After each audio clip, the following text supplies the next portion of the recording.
Most people who criticize BMW M drivers have never actually sat in one, and most people who own one will tell you the car changed something not in a soft, sentimental way, but in the kind of way that recalibrates your standards permanently. You stop tolerating numbness.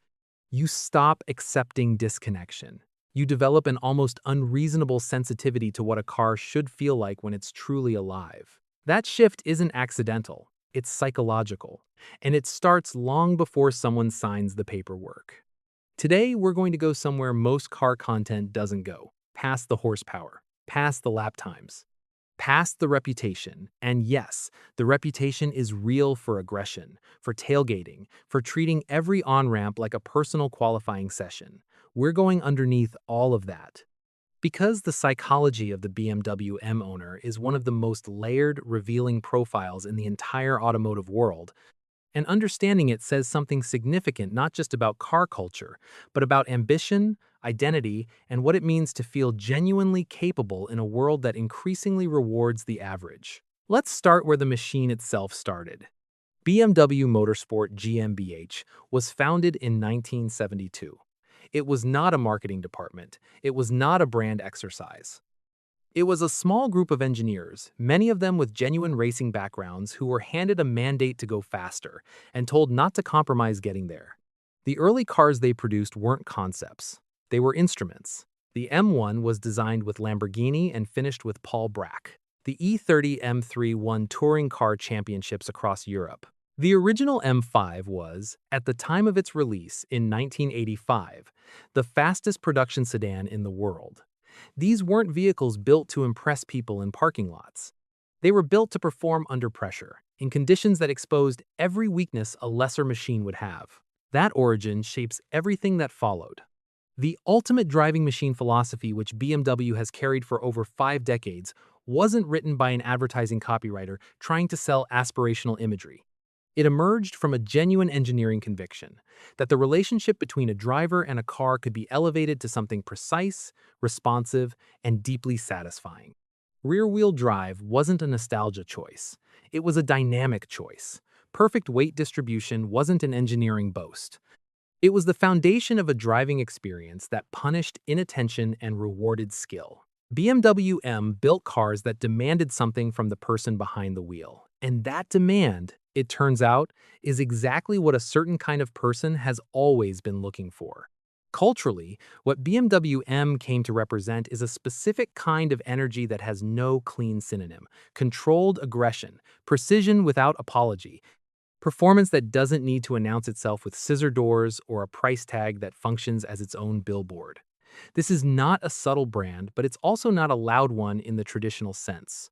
It occupies a middle space that is psychologically very deliberate and very intentional in who it attracts. To understand why, you need the framework that the consumer psychologist Russell Belk introduced in 1988. Belk argued that we do not experience our possessions as separate from ourselves. We absorb them into our identity. We use them to construct, communicate, and reinforce our sense of who we are. He called this the extended self, the idea that the boundary between person and object is far more permeable than we consciously acknowledge. Your home, your clothing, your tools, your vehicle, these aren't things you merely own. They become part of how you experience yourself in the world. For BMW M owners, this is not a casual connection. A high-performance vehicle, one that responds to throttle input with precision, one that corners with mechanical integrity, one that communicates road texture through the steering column, functions as an extension not just of the body, but of ambition itself. The man who drives an M3 to work isn't simply commuting. On some level, he is arriving. He is declaring something about the standard he holds himself to. The car is not the achievement, but it is the physical form of the mindset that produces achievement. And that distinction is important because it explains why the attachment is so deep and so personal. Now, every performance car creates some version of this attachment. But BMW M operates in a very specific register of status signaling that separates it from its most obvious competitors. To understand the difference, you need two concepts that appear almost opposite but work together to explain a lot of human behavior. The first is Veblen's concept of conspicuous consumption, the idea introduced by the economist Thorstein Veblen in the late 19th century that people purchase expensive goods partly to signal their social position. The signal works because the goods are costly and visible. A Lamborghini, for example, operates almost entirely in this space. It is extraordinarily expensive, extraordinarily visible, and extraordinarily impractical. The signal it sends is pure. It says, I have resources so far beyond necessity that I can afford to be this inefficient. That's a powerful signal, but it's also a passive one. It requires nothing from the owner except the ability to pay. Porsche operates at a higher register of sophistication, technical credibility blended with heritage, understated within the performance world even as it signals clearly to those who know what they're looking at. But Porsche still skews toward a certain kind of established success. There's an arrival to Porsche, a settledness. BMW M doesn't signal arrival, it signals pursuit. This is where costly signaling theory, the evolutionary and behavioral idea that credible signals require genuine cost or commitment, becomes illuminating. The M badge signals something active. It says, I understand this machine. I chose it because I intend to use what it offers. The cost isn't just financial. It's attentional. It's physical. Driving an M car well requires something from you every single time. And people who are drawn to that dynamic are, by definition, people who are not satisfied with passive ownership. They want engagement. They want to be tested. Conceptually, this aligns closely with what personality psychology describes through the Big Five framework, specifically along the dimensions of extroversion, openness to experience, and conscientiousness operating in a particular configuration.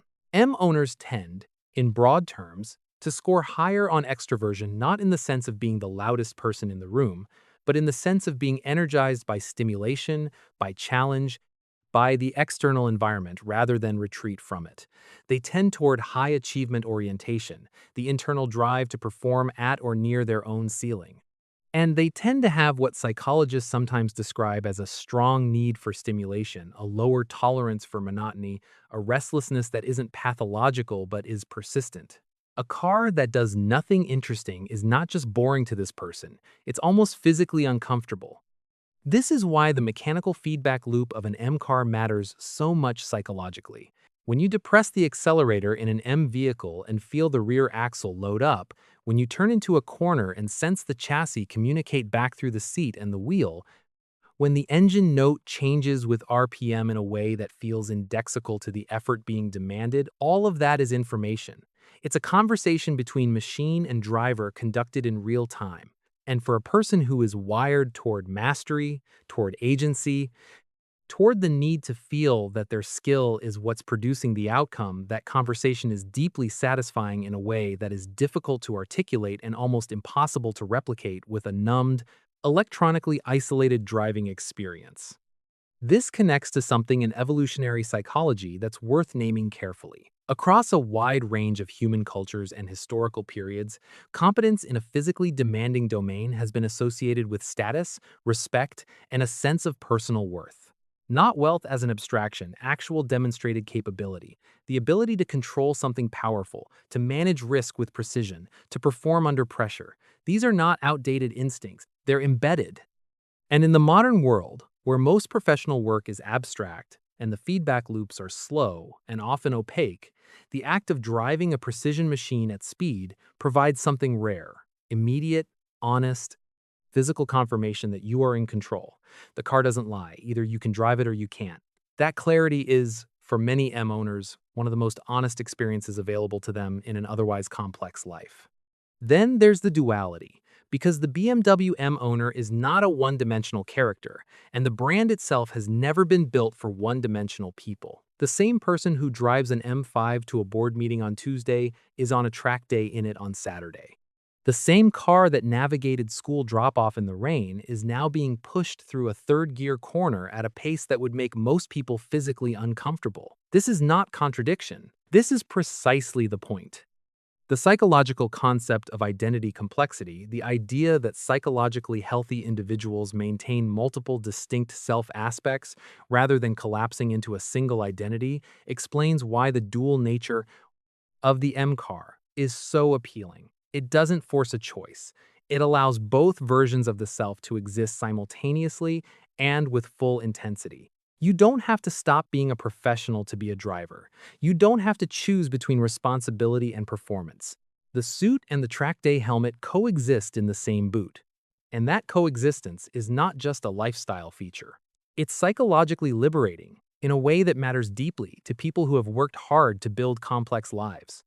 Underneath all of this, underneath the signaling and the identity and the performance psychology, there is something more fundamental, something that doesn't belong only to BMW M owners.